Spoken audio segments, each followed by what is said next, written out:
स्वागत है दोस्तों आप सभी का आपकी अपनी एक्सीलेंट क्लासेस में। डेली करंट अफेयर्स के लिए चैनल को सब्सक्राइब करना मत भूलिएगा। आते हैं क्वेश्चन नंबर फर्स्ट की तरफ। जैविक कृषि उत्पादों, जो भारत के वाणिज्य सचिव अनूप वाधवन हैं, उनके अनुसार उन्होंने बताया है कि भारत के कृषि उत्पादों का निर्यात 2020 और 21 में बढ़कर 51% हो गया है। 51% कृषि उत्पादों का निर्यात बढ़ चुका है इस साल।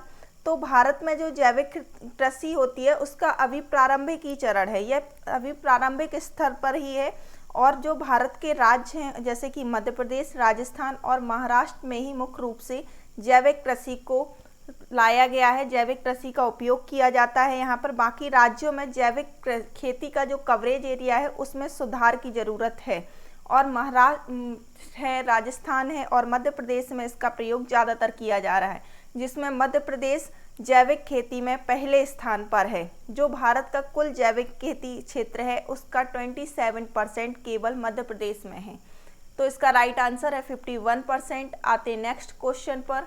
गूगल दुनिया के किन देशों को जोड़कर सबसे लंबी समुद्री केबल लाइन बनाने जा रहा है? जैसे कि आपने कोविड-19 में देखा होगा, हमारा हर कार्य ऑनलाइन हो रहा था, तो ऑनलाइन कार्य के लिए हमें इंटरनेट की ज़रूरत पड़ती है और यह तीव्र स्पीड से आए, तीव्रता से इसका संचार चलता रहे, इसके लिए गूगल ने यह कार्य करने की सोची है और इसने पूरी दुनिया में समुद्री केबल बिछाने का कार्य शुरू कर दिया है।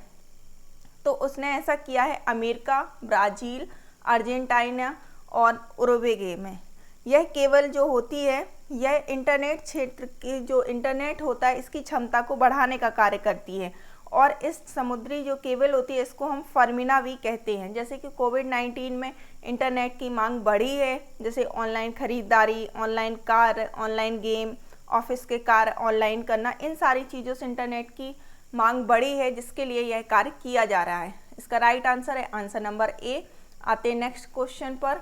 भारत का विदेशी मुद्रा भंडार, हाल फिलहाल में भारत का जो विदेशी मुद्रा भंडार है वह अपने सर्वोच्च स्तर पर पहुंच गया है। तो कितना पहुंच गया है विदेशी मुद्रा भंडार? तो इसका राइट आंसर है 605 अरब डॉलर।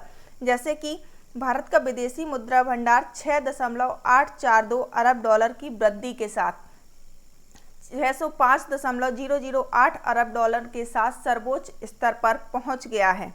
अभी तक का यह सर्वोच्च स्तर है। और जो सर्वाधिक मुद्रा भंडार वाले देश हैं जैसे कि चीन, जापान, स्विट्जरलैंड, रूस, ये सारे सर्वाधिक मुद्रा भंडार वाले देश हैं।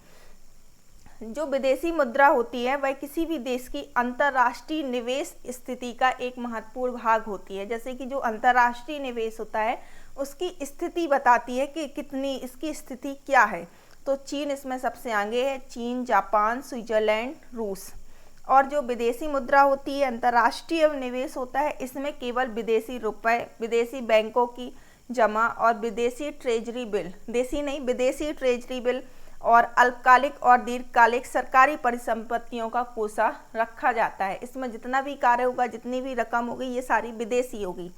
तो इसका राइट आंसर है 605 अरब डॉलर। आते नेक्स्ट क्वेश्चन पर। हाल ही में किसे यूएन ब्यूरोक्रेसी के प्रमुख के रूप में चुना गया है? यह इंडिया से हैं के नागराज नायडू। इनको यूएन ब्यूरोक्रेसी के प्रमुख के रूप में चुना गया है। तो इन्हें किसने चुना है?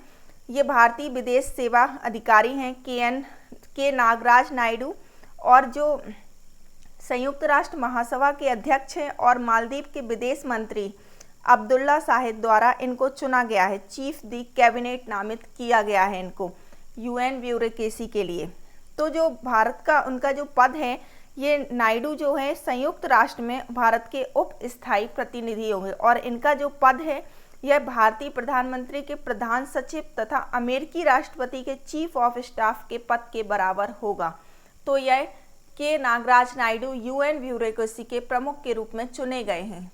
आते नेक्स्ट क्वेश्चन पर।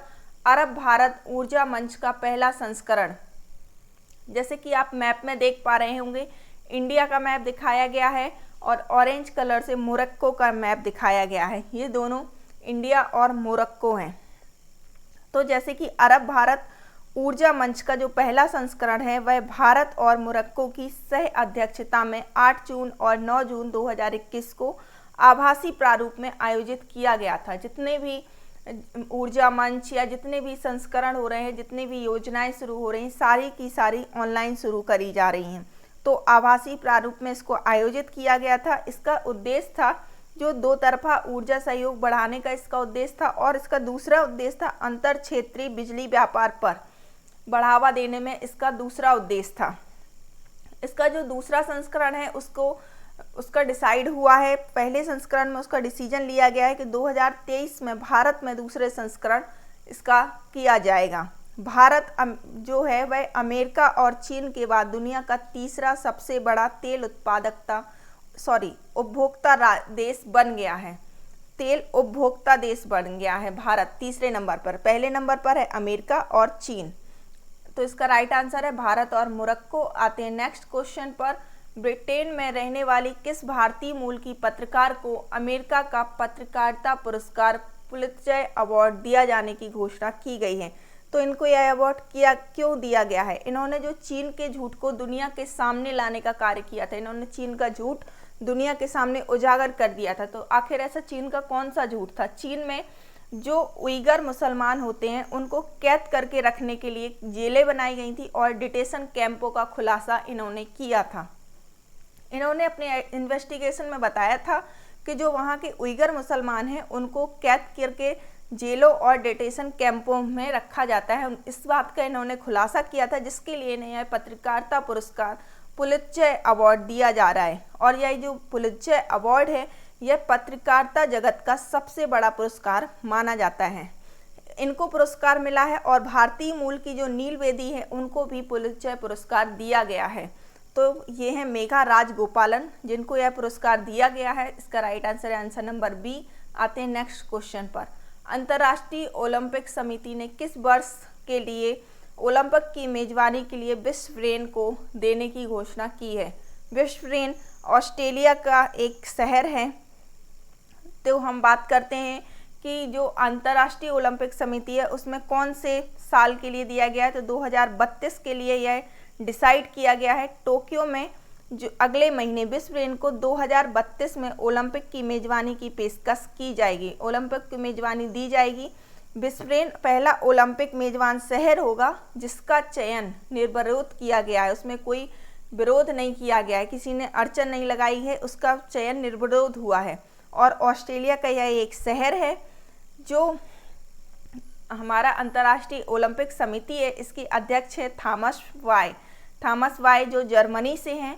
और अंतर्राष्ट्रीय ओलंपिक का जो स्थापना है वह 23 जून 1894 को की गई थी। इसीलिए हर साल 23 जून को ओलंपिक डे मनाया जाता है। और हर 4 साल में ग्रीष्मकालीन ओलंपिक, शीतकालीन ओलंपिक और युवा खेल ओलंपिक का आयोजन किया जाता है हर चौथे साल में। तो इसका राइट आंसर है 2032। आते नेक्स्ट क्वेश्चन पर। पुर्तगाल के लिस्बन एथलेटिक्स मीट में पुरुषों के किस खेल में नीरज चोपड़ा ने गोल्ड मेडल जीता है? जैसे कि आप इमेज में देख पा रहे हैं यह भाला फेंक में इन्होंने यह गोल्ड मेडल जीता है। तो इन्होंने कितने पॉइंट से जीता है? यह पुरुषों का जो भाला फेंक है उसमें 83.18 मीटर भाला फेंक कर इन्होंने भारत के लिए गोल्ड मेडल जीता है। ऐसा इन्होंने अंतिम प्रयास में कर पाया। पहले प्रयास में इन्होंने 80 मीटर भाला फेंक पाया था और दूसरे से लेकर 5वें प्रयास तक ये इनका नो चेंज रहा है। इसके बाद इन्होंने 6वें प्रयास में 83.18 मीटर भाला फेंककर भारत के लिए गोल्ड जीता है। और यहाँ पर जो पुर्तगाल के प्रतियोगी थे उनमें से किसी ने भी 80 मीटर के निशाने को पार नहीं कर पाए। तो ये तो पहले ही बार में भारत के लिए गोल्ड जीत सकते थे, परंतु इन्होंने अंतिम बार में 83.18 मीटर भाला फेंका है। जो एशियाई खेल हुए थे इंडिया में, एशियाई खेल के ये चैंपियन है। एशियाई खेलों के चैंपियन नीरज ने इंडियन ग्रांड प्री लिमिटेड में 88.07 मीटर का राष्ट्रीय रिकॉर्ड अपने नाम किया है। वहाँ पर इन्होंने 88.07 मीटर का भाला फेंक का रिकॉर्ड अपने नाम किया है। तो ये हैं नीरज चोपड़ा जिन्होंने भाला फेंक में गोल्ड मेडल जीता है। आते नेक्स्ट क्वेश्चन पर। किसने हाल ही में एथलीटों के प्रशिक्षण के लिए केंद्रीय एथलीट चोट प्रबंधन प्रणाली लॉन्च की है? तो ये हैं किरण रिजिजू। इसका राइट आंसर है किरण रिजिजू ये हैं। इन्होंने ऐसा क्यों किया है? तो युवा मामलों और खेल मंत्रालय द्वारा एथलीटों को दी जाने वाली स्पोर्ट्स मेडिसिन और स्वास्थ्य लाभ सहायता, मतलब जो भी एथलीट्स होंगे उनको स्पोर्ट्स मेडिसिन और स्वास्थ्य लाभ सहायता दी जाएगी। जो CAIMS है उसका उद्देश्य है कि एथलीटों को खेल मैदान में चोट लगने पर उत्तम खेल चोट प्रबंधन सहायता प्रदान की जाए। उनको चोट प्रबंधन के लिए उत्तम सहायता या उस टाइम पे ज़रूरत से ज़्यादा जितनी उनकी सहायता की जा सके उतनी सहायता की जाए। ऐसा करने वाला कौन है? CAIMS, और ये है हमारे खेल मंत्री किरेन रिजिजू। आते हैं नेक्स्ट क्वेश्चन पर। कोविड-19 रोगियों के लिए कवच पर्सनल लोन योजना किस बैंक ने लॉन्च की है? तो ऐसा करने वाला है SBI ने यह योजना लॉन्च की है।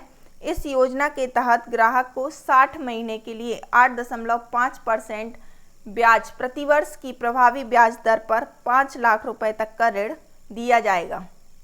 60 महीने के लिए ऐसा है, और उसमें 3 महीने की मोहलत भी शामिल की गई है। मतलब हम 60 महीने के लिए ब्याज लेंगे, उसमें 3 महीने की हमें मोहलत भी शामिल है। और जो SBI के अध्यक्ष हैं वह हैं दिनेश खारा। इन्होंने ऐसा किया है क्योंकि कोविड-19 में बहुत ही मुश्किल समय चल रहा है बहुत सारे परिवार के लिए, जिनके पास पैसा नहीं है, उनकी वित्तीय हालत बहुत ही खराब हो गई है। तो कोविड के इलाज और अन्य व्यक्तिगत खर्चे के लिए ग्राहकों को जो उनकी वित्तीय आपात स्थिति है उसकी देखभाल करने के लिए यह योजना शुरू की गई है। तो इसका राइट आंसर है SBI। आते हैं नेक्स्ट क्वेश्चन पर। यह हमारा आज का लकी क्वेश्चन है। माईलैब ने किसे अपना ब्रांड एम्बेसडर नियुक्त किया है? रोहित शर्मा, सलमान खान, शाहरुख खान, अक्षय कुमार। फोटो आपको दिखा देती हूँ हिंट के लिए। अब आपको बताना है कि यह कौन है और किसको माईलैब ने अपने ब्रांड एम्बेसडर नियुक्त किया है। Thank you for watching. Have a awesome day. पढ़ते रहिए, बढ़ते रहिए।